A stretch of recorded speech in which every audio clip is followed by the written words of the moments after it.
Welcome to another episode of Espresso Podcast. Our guest today is Karim. Karim contacted me when we first started, I think around episode 3 or 4 with fourth Ramo. Yeah, I think fourth. Yeah. I think it was the fourth, yeah. Yeah, and I was shocked because I was just starting and I was like, oh, I'm getting inquiries, like people want to be on the podcast, and I was excited. And I've been trying, because I had a list of people, and I told you at the time I had a list of people and I wanted to get done with them and then start taking the requests, because the requests came like really shocking to me. And I'm still getting a few as well. It's just trying to fit in the entire thing throughout the day, like my schedule. So Karim, it's the first time we meet. Literally, by the way, so like this podcast, literally you can say is like Karim getting to know you kind of session, but yeah, and vice versa. Yeah. This is the second guest that I have no clue who they are. Yeah. A lot to unpack. That's for so sure. Go ahead. Yeah. So Awal Shi, like, thanks for having me on the podcast. I think like as we said like a bit earlier before we jumped on, which was I was really intrigued. I think from the episode that I saw from Ramo, I was like, okay, this content is really cool. It's all because of Ramo. Thank you, Ramo. So that's really the first part of it. The second part of it as well is that I always feel like the whole podcasting industry, especially here in Dubai, it's growing, especially with the young and up and coming generation who have a message to send or to share. The unheard voices, let's say. The unheard voices of Dubai. Actually, okay, now that could be our next podcast. The unheard voices of Dubai. Yeah. But yeah, so that's really trademark, guys, already. TM. Don't try. Yeah, so I was like, you know what, man? I have my own podcast, but it hasn't really.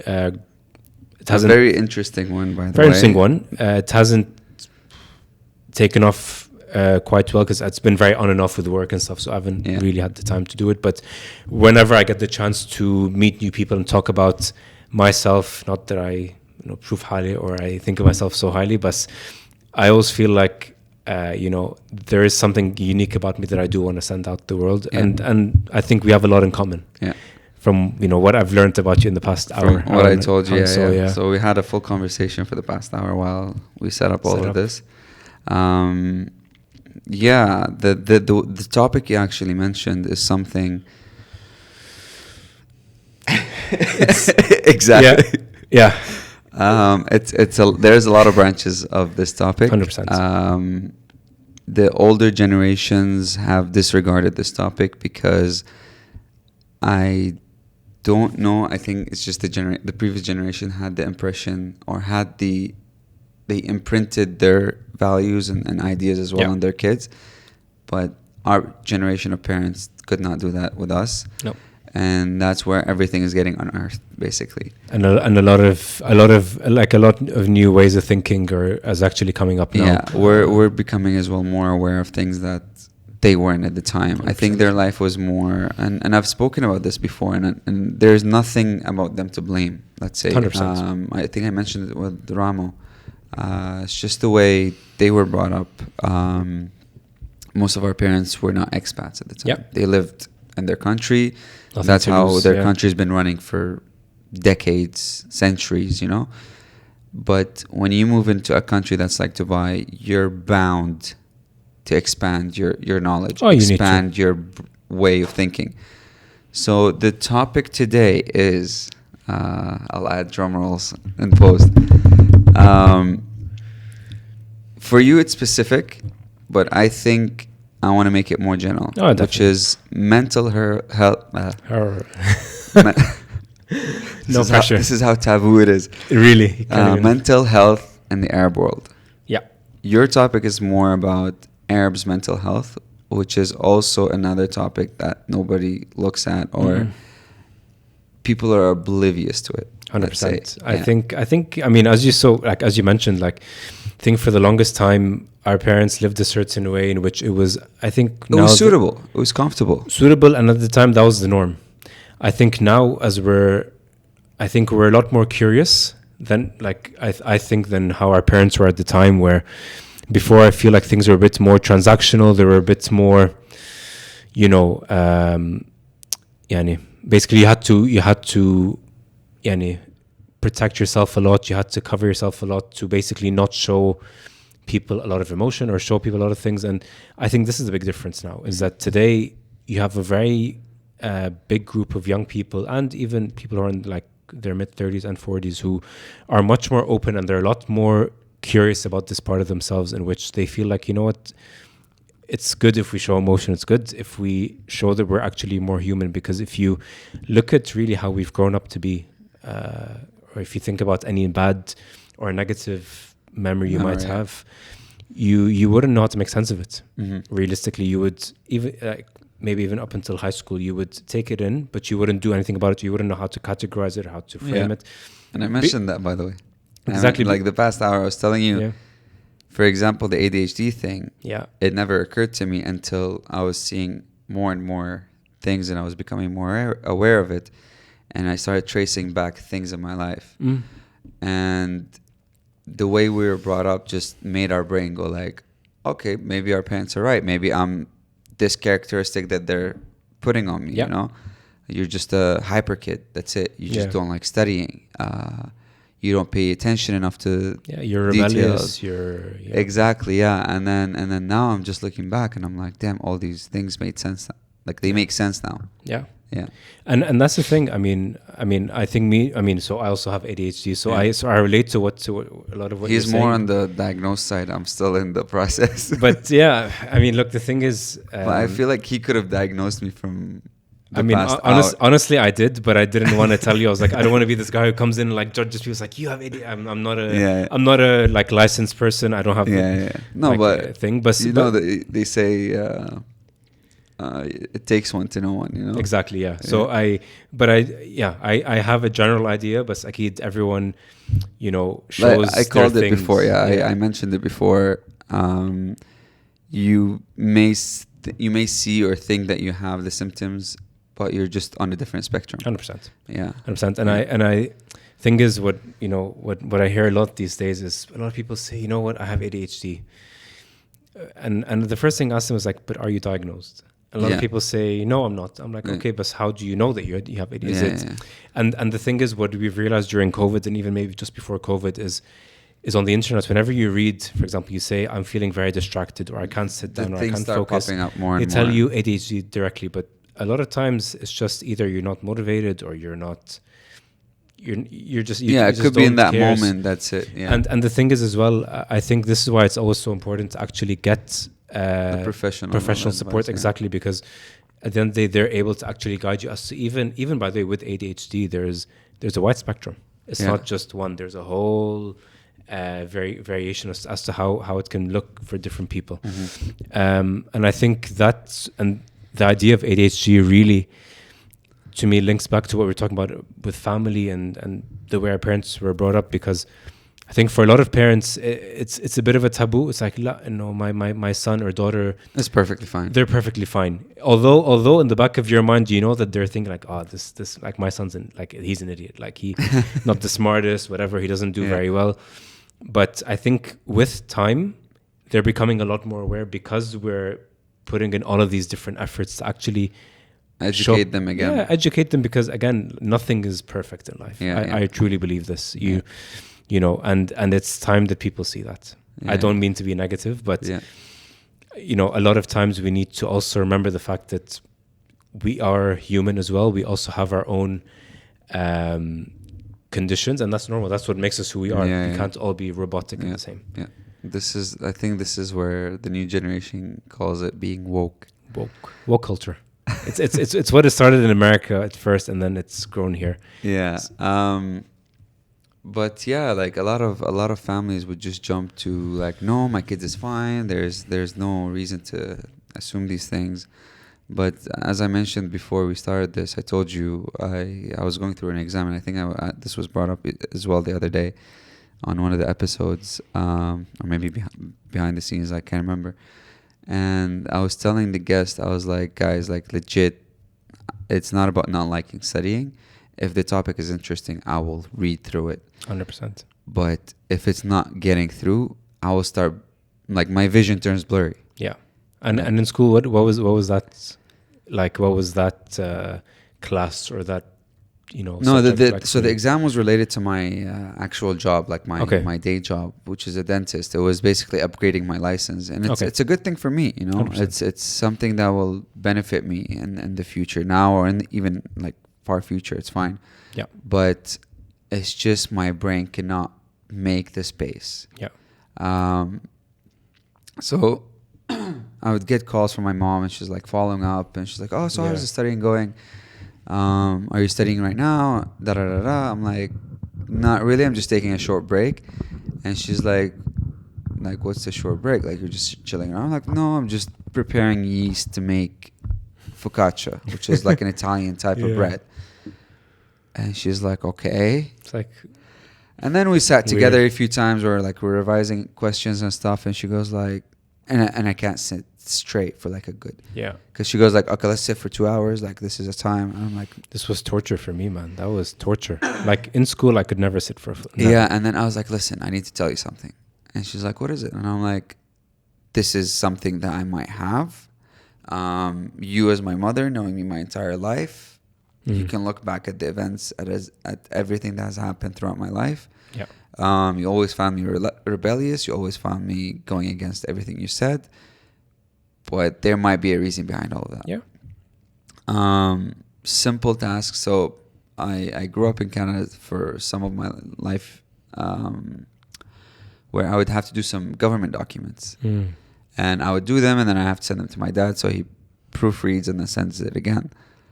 And he sends it back, and he's like, "How can you miss this like simple detail? Like it's just a number." And I'm like, "Oh, my bad. Like let me go back again and like redo it." And in my head I'm like, "Okay, like am I stupid? Yeah. Like am I stupid? Like how can I miss this? Like I've done this, for example, before, or like And then I was reading an article, I think, like just a general article about ADHD, and it literally just explained like if you do not have interest in that topic or in that task that you're doing, you're gonna make simple mistakes, the silliest mistakes that you usually don't do. If this same task wasn't something that you're interested in, you will outperform it. 100%. I did think for a while. I was like, okay, maybe it's procrastination. Like I have media projects where I'm like, okay, my due date is like next week, and I leave it like literally 2 days before the day before, and then I'll produce something super nice, Or there are days when I'm like, okay, this project is going to be hella cool. The edit is going to be amazing. I shoot, I come home, and the video next morning, the client has a video, and they're like, "Wait, what? You told us like you're going to give us you're going to give it in a few days." I'm like, "Yeah, well, this came out," and it's like no feedback. Exactly. So it can't be procrastination. It really isn't. And it goes back to what you're saying before, which is, again, you always need to find that one thing that you're super passionate about, because at the end of the day, I've heard a lot from my parents, which is if you do something that you don't enjoy, you'll never succeed in it. And it's, and funny enough, funny enough, this is what we grew up on. Do what you love and love what you do.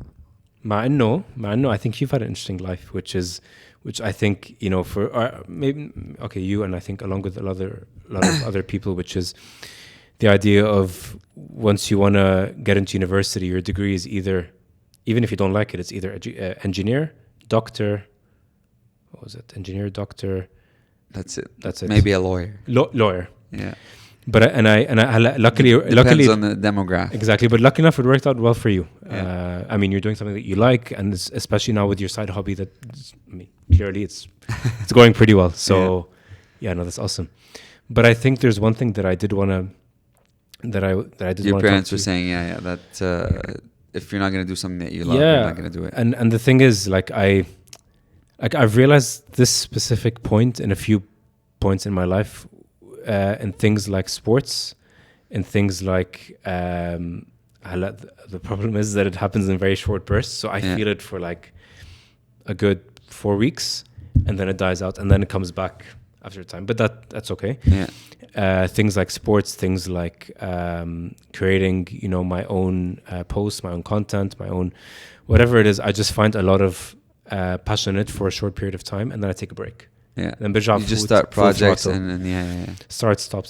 But I'm proud of what comes out of it. Yeah. I've had, I mentioned my friend who had a podcast where we sat down and I told you we're just like throwing ideas and it's the same thing. Like I realized the person in front of me is sitting and like saying the exact same things and he's a musician. He's a photographer. He's a videographer. He's I don't know what. And I'm like, crap. Like I'm the same thing. Like I would like to put my own curtains up. I would like to put my own TV up. I will do all these things on my own. And at first I was like, okay, maybe because I grew up in a house where my dad did everything on his own, you know? Yeah. But like I have this tendency where I'm like, okay, for example, in my balcony, I have, by the way, for anyone wondering, this setup is in my house. Yeah. A lot of guests don't realize. They always think I have a studio. By the way, I didn't even realize that either until you told me it's in my house. Like, what? Hold on, wait a minute. I didn't know that. Okay. So one of the things is I built a wall planter, and I have this thing where I visualize things all the time. Yeah. And I'm like, okay, I see this thing, I want to make it. And I made that, and like I find a lot of things on Pinterest. I'm like, okay, I want to make this. Yeah, with inspiration, yeah. I have a monitorizer. If you've seen those, they put them on top of their desk. Yeah. I'm like, why buy one, spend one? Let me see if I can find a DIY video and just follow it word to word. I do tend to get cocky though, where I'm like, okay, I don't need to finish the video. I can do the rest on my own. And that's where the mistakes happen. And I don't mind it, you know? Yeah. I made a monitorizer from scratch, bought all the material, bought all the tools, did it. It's sitting on my desk. But it does reach a point, like we don't realize it. You end up being drained without realizing. Oh yeah, definitely. And I think especially because, you know, when you have a lot of things to do in your life and you have a lot of different hobbies for a lot of different things, you end up, as you said, you burn out at some point in which you're like, okay, I need to do this. But you're passionate about all of them, but it's like, which one do I pick first? And then if you don't pick the other one, it's like, but do I not like that? Then you start to overthink it and you start to doubt it, which happens, I think, to a lot of people, myself included. But again, I think what I was saying to you earlier, like, I feel it's always good to do one thing, perfect that one thing, and then move on to the next. Don't do 100 things. I wish it was as easy as we. Oh, it isn't easy, of course. Yeah. But especially coming from two guys that know who have ADHD and are super hyperactive. I started paddle last year, winter, I think. Okay. Bought the paddles. I bought two, one for me, one for my wife. My wife never came. I'm still trying to get her to play. Bought the paddles. Would push all my friends to go. Now my friends are running after me to go, but I'm not finding the time, you know? So as I mentioned, like I was trying to get diagnosed, and it's just, everybody knows therapy is expensive. It is. Yeah. But a piece of advice you could find, it doesn't, if it's not about ADHD, by the way, you can find online therapy. I have a friend who does it. I think it's around 100 per hour, which I think is very reasonable. Just to keep your sanity. 100 dirhams is nothing. But I think, because something that I always try to preach across anyone I speak to, so I'm not Gandhi, by the way, so just everyone keep this in mind. But I think the main thing, because as you mentioned, therapy is quite expensive for a lot of people, and I think beyond online therapy, it takes time, it takes a lot of awareness, but journaling, like that's something that's helped me massively. Like I've done it for the past 2 weeks, and every time I go and I read it after, I'm like, man, wow.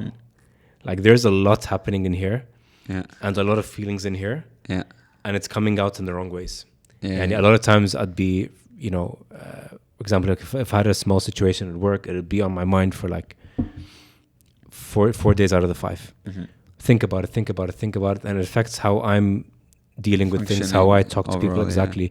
But then what I started to realize is the more I write about it, the more I actually realize, not belittling your situations, but you realize that a lot of things are they're very avoidable and solvable in the sense of, you know, once you realize what your triggers are, you can start to identify ways in which, okay, you know what, I can avoid that. This I can avoid. Maybe this I can deal with it in a better way. And even something that I've learned with time is, and I think we've both had this growing up, which is we always blame ourselves for things that don't happen or don't go our way. Yeah.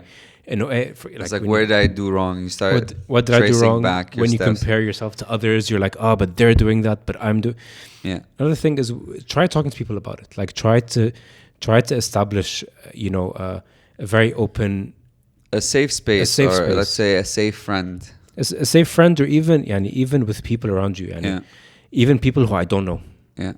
Really don't know. Yeah. But I make it a point to be super transparent with them so that one, my feelings and thoughts are getting across, but two, that they feel a sense of, okay, you know what, there's a sense of a safe space being built, even if it's out of nowhere. But second of all, even if something is, like let's say, for example, let's say you tell me, I don't know, you're so, say something bad to me. Yeah. What I usually try to do, and I learned this recently, which is something I've never done in my life, is to confront people. Not confront people, but talk to them about it. Yeah. It's like, you know what, man, I didn't like how you said that. I felt it was a bit unnecessary. This is something I'm still sort of struggling with. My friends know me as someone who's very straightforward, but I have issues when it comes to someone I don't know. Yeah. But why do you think that is? I don't know. So as I answer the question, word of a first impression, or like that thing sticks on them, or they think this is my personality, or like take it a wrong way, or like there's so many there's so many avenues of reasons. And the main thing I think it falls on is that we always try to please people. Yeah. We've never, and if you think about it, the way we've grown as people throughout the test of time, we've always been surviving. We've never been. We've always tried to protect ourselves so that we don't go extinct in some sort of philosophical way. And this is what it means here, is that we're trying to not make a bad impression on others so that we still keep those bonds. You don't end up alone as well. Exactly. Yeah, exactly. And this is why even you realize it, like when you talk to anybody, like your first instinct is to always be nice. Your words. Exactly. And step on eggshell. Because you never know how that's going to go. Yeah. And again, something else I'm realizing now, which is try to, and again, it's something we always heard of growing up, and I've never done it, but I've never thought about it as much as I do now, which is always try to, be the person that you would want to be on the receiving end of. Yeah. So, for example, if I'm talking to me, I want to hear nice things. I want to, have a good conversation, not to feel like, okay, this guy's belittling me or whatever it is. So, come in. It's also about what energy you're spreading across to the world. My thing is, it's also, you need to learn the way of delivering. Yeah. Like, don't get the wrong idea, guys. Don't just go telling people things. Definitely. You need to know the way to deliver it. I think that's my other issue as well. Like, for example, I told you the story of wanting to tell someone something that I don't know how they're going to take it. So my personality completely diverts into someone that I don't know, just to make sure that person doesn't get it the wrong way. Yeah. The media of delivering the message also matters, of course. Super important. So these are one of the things. If you can go back to the journal part. So therapy is expensive. Maybe we can give the listeners some, I don't know, tips and tricks on how to journal, basically. Like, sorry. What does it, like, how do you start it? What do you write in it? Is it everything? Is it what comes to your mind? Is it about how you feel? About a situation that happened to you throughout the day? About something that's been bothering you for a while? A task that you're not managing to finish? I don't know. Do you date it? Do you time it? So for me, in general, I always, and again, I think with us, we know that there's never a right or wrong way. We've always done things our way, and they've always somehow worked out the way that we see them to work. So again, for me, there's no right or wrong way. But what I usually do is I try to put my mind on a paper and my feelings on a paper. Or actually, I lied, on my laptop, in which I just literally write. Whichever you're comfortable with. Some people like the textile sensation of a paper. By the way, like my best friend in university, and I thought of, like, I made the link now. Like, so he used to write a lot of poetry. Yeah. Or like rap songs, but I would never know why he would do it. Yeah. And for him, that's his mode of expression. It became his outlet. Exactly. Yeah. Mine is talking but also writing. And writing doesn't need to be in a story form. It's just, you know what? Yeah, I woke up today. I felt pretty tired. I walked into work. I felt so anxious. I felt it's just letting it out. Yeah, letting it out. But also one thing that I've really learned is unfiltering.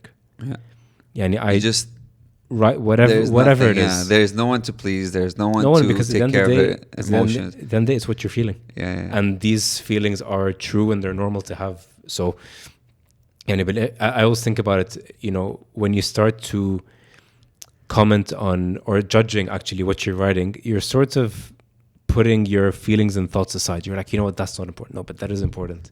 So even if I'm ashamed to say something, I'll write it anyway. Like no one's gonna read it, and if someone reads it, great. That's a good story for you. You know, like you've seen a part of me that probably no one's seen. Which I think is the very important part that I think is the common point to the mental health discussion, which is being vulnerable. Which is something that I haven't seen very often. A lot of people, And akid, it's growing with time. People are becoming a lot more woke, as we said. But this idea of truly being vulnerable and truly being honest and open and just not, overthinking what you're going to say. Just say it as it is. Funny enough, you mentioned the poetry thing. So I'm a person who's very adaptable. Like I cannot emphasize it enough as well. I wrote poetry for a while. I need to read this if you don't mind. I can't find anything. I can't find any of it. That's the issue. I don't know where I wrote it. I had it on my phone, but it was like on notes, and I think it got deleted. I went through this phase with a group of friends. I'm still friends with some of them. Where there was an open mic event.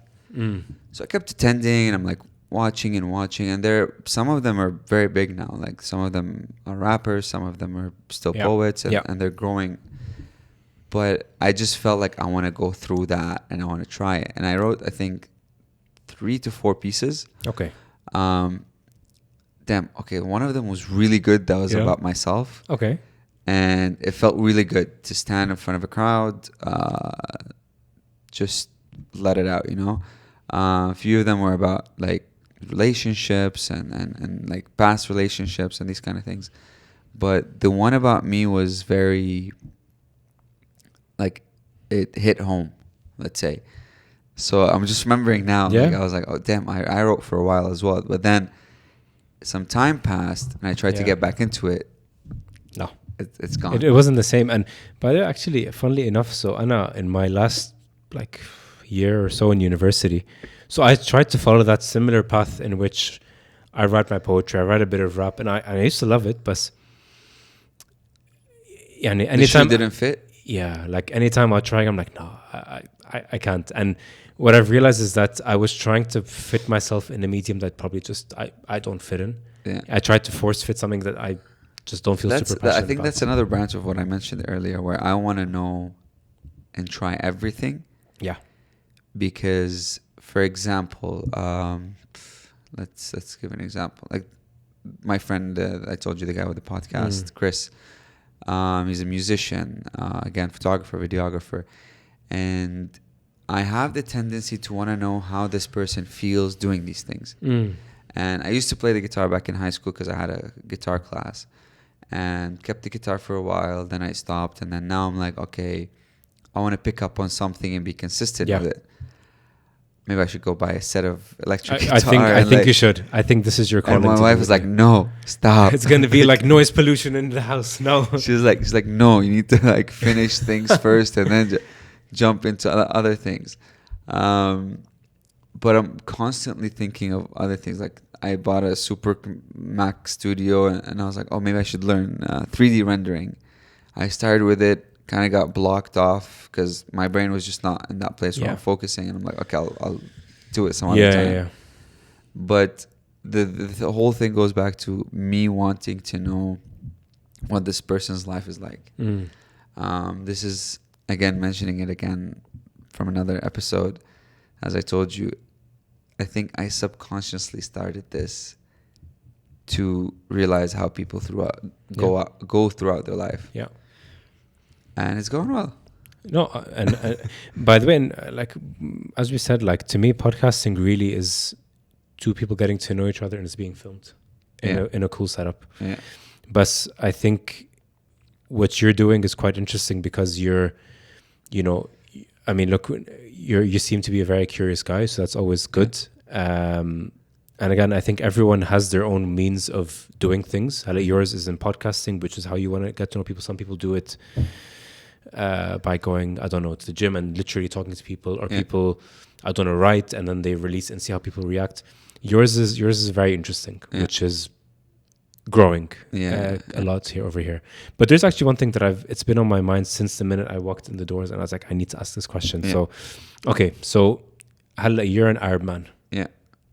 What's your message to all men in the Arab world in general? And there's no right or wrong, by the way. It's just because I think about it a lot, which is we all have a story, we all have a message, but we never share this message. We never talk about the story. So what's one thing? I'll tell you something, which I mentioned earlier to you before the recording. Me realizing things. Like for example, having kids. Let's say I didn't grow up in the worst way. I was brought up in a very good house. I had everything provided to me, but there were some parts that I wish were different. There was a saying that goes like, don't teach your kids, or like, don't raise your kids the same way you were brought up, you know? And I strongly believe in that it terrifies me to have my own kids. Like, I'm not ready, not because financially is part of it, but I'm not mentally there. Yeah. And I think the message should be, if there were things you were not happy with as a kid, and you start to realize it, dig deeper. I think these things, when they get unraveled, they'll change your life. Yeah. It will change your life from the sense, like you said, for example, for you, writing and reading it later on will make you realize this is the same story. This is the same exact thing. You're going to unravel your memories. Look back at them. There was, how to say it, a cause and a reaction. Yep. But it just got buried deep down, and then it just got to grow and grow and grow as we grow older and older. 100%, yeah. And then this feeds back into your daily life. Yeah. Whether be it with your partner, whether be it with your kids, work colleagues.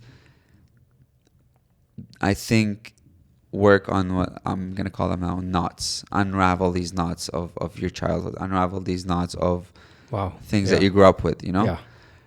I think that's mainly as an Arab guy, let's say. There's no such thing. Like, let's say, get over the whole, the West started this. No. I'm on it. I'm with it. There are some things that don't make sense, but there are things that make a lot of sense. Yeah. Again, you cannot talk about going to therapy, especially in front of the older generations. Yeah. Some of our generations also just went numb, decided, okay, my parents' life is my life. I'll be the same. Yeah. They would react differently as well. I have one of my very, very close friends just casually goes like, okay, Friday, let's go to the beach. She's like, okay, but I have therapy at 3 p.m. Very normal for me. Yeah. I did not, because I know how he is. I know this is helping him. There's nothing else to it. I'm not going to say this guy is sick. He's mentally ill. I'm not going to say, no, this guy saw that he needed help. He understood that he needed help. And he went and seek help. Seek support, yeah. You know? And this is where I think there's no shame in seeking help, you know? Yeah. Going back to the point where you said our main issue is being vulnerable. Again, this goes back to the whole, how do you say it? History of humanity. How men are portrayed, how men are brought up, how men are told to be, you know. So feeling weak is not an option for men. You know what I mean? You know the saying that goes like, nice guys finish last. That's another thing of people thinking, if I'm vulnerable, I'm not going to get what I want. I'm not like, and I have this other thing I've always thought about. you are never born bad. 100%. 100%. You just choose to, because being vulnerable, again, by the way, this was exactly the point I wanted to get to. Not an option, you know? But then day by day, you realize you're just building, I'm going to say that out loud, it's just shit piling up inside. Yeah. شوف هي يعني أنا to me you're getting to a point where it stinks. Oh yeah. It stings and you can't get out of it. Yeah. I think, you know, the biggest thing there's a few things. The first thing is, I think you rightly so mentioned it, don't be ashamed of your childhood. Yeah. And fix the inner child. Yeah. Actually, there was a podcast I was watching like 6-7 months ago, and this guy, he's in the States. He's a really big figure called Lewis Howes, and basically he was sexually assaulted at like 6-7 years old. Mm-hmm. And the younger kid in him didn't know what to make of it, as a lot of us who, you know, have certain situations that we just don't know how to process them. Yeah. And what he started doing is he started to actually unpack what this actually did to him. And what he's done is very interesting. So his wallpaper is a picture of a younger him.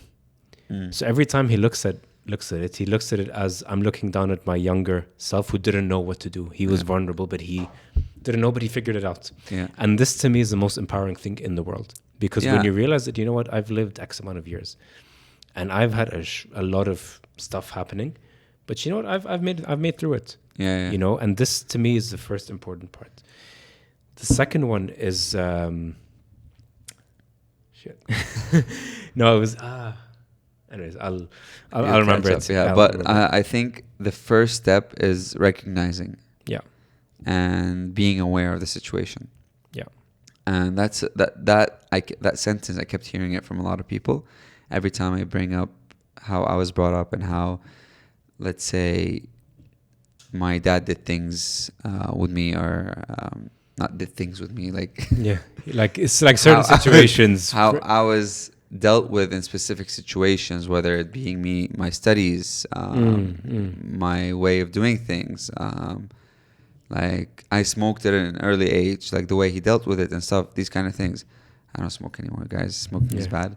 Not even IQOS. Do you smoke IQOS? Just occasionally. It's okay. It's fine. Not even IQOS, just the flavor, the vape stuff. Okay. But anyways, when I mention it to people, they're like, okay, let's stop you right there. Seeking help is not the first step. Getting therapy is not the first step. The first step that you've already achieved is realizing what you've been through, realizing how you don't want, for example, your kids to go through that. Then help comes second. You know what I mean? First of all, someone can call it out for you. It's possible as well, I believe. But you realizing it is the main first step. Yeah, of course. Yeah. So I think there's another step just before getting help, is the willingness to get help. Yeah. So you need to be truly on board with, you know what, whatever's going to come my way, it's not going to be easy. It's not going to be, some of it won't even be fun. Yeah. It's not a one-day thing. It's not a 1 month thing. It's probably going to be... You'll realize, you'll unravel a lot of things. You'll realize a lot of things. You'll realize why things happen in a specific way. Yeah. You'll look back and like, for example, your therapist will say something like, oh shit, like this situation could have gone differently if my life was different. You know what I mean? But like, yeah, I get your point. Yeah. So self-realization, then committing to actually looking and seeking for help. So and I think that's one of the more important things. And the second thing as well is reframing how we see our experiences in life. Yeah. And this has been it's crazy because I saw this post today, which was, we usually always say, what's the worst that can happen? Yeah. Someone said it as, what's the best that can happen? We always tend to think negative first. Yeah. So start to reframe it. And even in other things, like, you know, you live your life and something happens to you, it's a bit annoying. You're like, man, it's going to be a bad day because this and this happened. But why is it going to be a bad day? You have so many other things to be... I'll find this post as well. You reminded me. I saw this today. So it's very relevant to the topic. Basically, let me find it. And I was like, this is me. Basically, it says, sometimes you're so focused on the future that you don't realize you're in the middle of what you used to pray for. Oh, yeah. Every day. So that's another thing. And there's another one where it goes like, your worst enemy is yourself. Because we're our biggest critics. Yeah. So this is the thing. Like, I've been married for 2 years now. 2 years in August. Nice. Happily married. And on a daily basis, I wake up and I'm like, I'm not doing enough. So this goes back to like being negative. Like, what's the worst that can happen? But do you think you're not doing enough, quote unquote, compared to what you see around, or is it like a subconscious thought? There is slight comparison, but I think as well. Okay, this is kind of too unraveling. So when I grew up in a house that I always felt what I'm doing is not enough. Like on a weekend, it's a weekend. You went through school, what is it? Yeah. 5 days a week. Mm. And then the weekend comes, you're a kid, you're supposed to relax. No, I had to be awake by 9 a.m. 10 a.m., 11 was an issue. You need to wake up, do something. You get what I mean? That it developed a habit in me. My brain cannot be free. My brain I cannot just sit on the couch, watch TV without thinking 10 times, am I supposed to be doing something else more productive? Yeah. When you could just literally be sitting. And this came to me looking back at how my weekends were like as a child. Mm.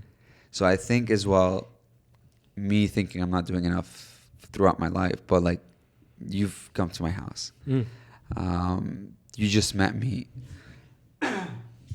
I told you I have 2 jobs basically. And would you think that's someone that is not doing enough? Nope. So.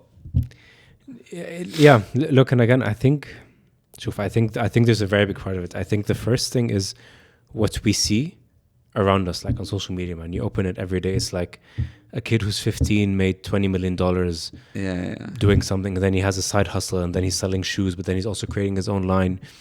And then you're like, man, but what am I doing? Like I'm working a 9 to 5, 9 to 6 job, have my own podcast, but that's about it.